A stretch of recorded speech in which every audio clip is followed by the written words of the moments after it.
આપણી વચ્ચે નોબલ યુનિવર્સિટીના શ્રી પાર્થભાઈ કોટેચા ઉપસ્થિત છે. એ ખૂબ જ સારા મેન્ટર છે, ખૂબ જ સરસ રીતે વાતો કરે છે. પાર્થભાઈ જ્યારે ઉપસ્થિત છે ત્યારે મને ચોક્કસ આ કૃતિના બાળકો ગોઠવાય ત્યાં સુધીમાં એમને વિનંતી છે કે પાર્થભાઈ પ્રેમાનંદ સ્કૂલ અને આજના કાર્યક્રમ વિશે આપ પણ આપનો પ્રતિભાવ આપો. પાર્થભાઈ પ્લીઝ.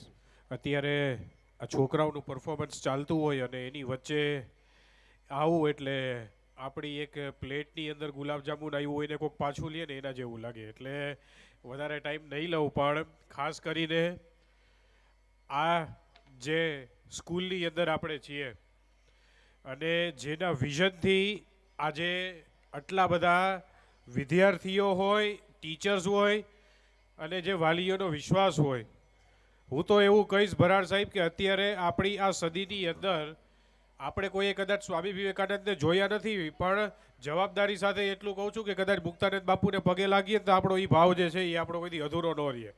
કદાચ આવી વ્યક્તિ જે આપણી વચ્ચે છે અને ભરાડ સાહેબને એમની ટીમ કે જે ખૂબ સરસ કામ કરી રહી છે, આ છોકરાઓને જે તૈયાર કર્યા છે ને, હું તો પહેલાં એમના ટીચરોને પણ ખૂબ ખૂબ અભિનંદન આપું છું. કારણ કે એક છોકરું ઘરે હોય ને તો પણ પેરેન્ટ્સ વેકેશન ખુલવાની રાહ જોતા હોય. આ તમે આટલા બધા છોકરાઓને આટલી સરસ રીતે અને આ બધા જ વાલીઓ હસે છે, એટલે મને એવું લાગ્યું કે હું પ્રોપર વાત સુધી પહોંચ્યો છું. કારણ કે એમની પાસે આ કામ લેવડાવું, માતકભાઈ જેવા લીડર હોય અને ખૂબ સરસ સ્ટેજ ઉપર ખાલી આવે છે અને પરફોર્મ કરે છે ને, એની અંદરનો એક કોન્ફિડન્સ કાઢે છે. ભરાડ સાહેબે ખુદ સાચી વાત કીધી કે એઆઈ માટે હું કાયમ માટે એવું કહેતો હોઉં છું કે એ એક યુઝફુલ સર્વન્ટ છે, ડેન્જરસ માસ્ટર નથી. આ બધી વસ્તુઓ તમને આ સ્કૂલની અંદર જે શીખવા મળે છે અને જે વિઝનથી અહીંયા કામ કરવામાં આવે છે, હું ખાસ કરીને બાપુને એમના વિઝનને ધન્યવાદ આપું છું. આટલા બધા જે વાલીઓએ આ સ્કૂલ ઉપર ભરોસો રાખ્યો છે, એટલું કહી શકું કે તમે એક પ્રોપર હાથની અંદર છો, તમારો ભરોસો ક્યારેય તૂટશે નહીં. અને જે ખૂબ સરસ વાત, એક માતકભાઈ તમે સવાલ પૂછ્યો હતો ને એનો હું જવાબ કાયમ માટે દઉં છું. આજે મારી વાત ત્યાંથી જ પૂરી કરીશ વાલીઓને કહીને કે મોબાઈલની વાત આવે ત્યારે એક બહુ વિદ્વાન માણસને એક વખત પૂછવામાં આવ્યું હતું કે અમારા છોકરાઓને હાથમાંથી મોબાઈલ છોડાવવો હોય તો શું કરવું.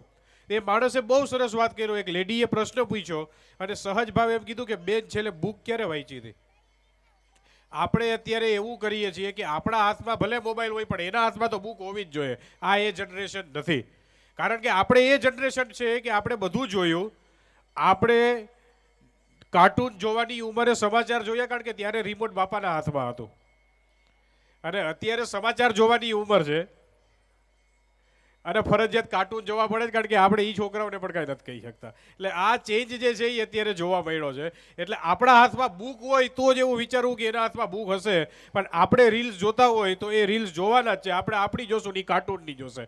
પણ જો એને હાથમાં બુક આપો તો પહેલાં આપણે રાખવાની, અઠવાડિયામાં એના હાથમાં બુક આવી જશે. અને એવું જ વિઝન આ સ્કૂલનું છે. તમારા બધાના છોકરાઓ ખૂબ સરસ હાથમાં છે. આ તકે આટલા ઓડિયન્સની વચ્ચે માતંગભાઈ તમે 2 મિનિટનો ટાઈમ આપ્યો. ભરાડ સાહેબને તો સાંભળીએ તો આખો દિવસ ટૂંકો પડે, કારણ કે મૂવી એન્સાઇક્લોપીડિયા છે અને ઘણા બધાના ફ્યુચર એને બનાવ્યા હશે. પણ જે 537 બાળકો આજે અહીંયા જે સ્ટેજ ઉપર છે, આ એક એક મુમેન્ટ યાદ રાખજો. કારણ કે જીવનમાં જ્યારે સક્સેસ થઈને ઓફિસોમાં ક્યાંક બેઠા હશું ત્યારે આપણને એ વર્કલોડ બહુ માથે પડ્યું હોય છે, ત્યારે આવા જ બધા દિવસો જીવનમાં યાદ આવશે. આ સ્કૂલને પણ આ કાર્યક્રમ કરવા માટે થઈને ખૂબ ખૂબ ધન્યવાદ આપું છું.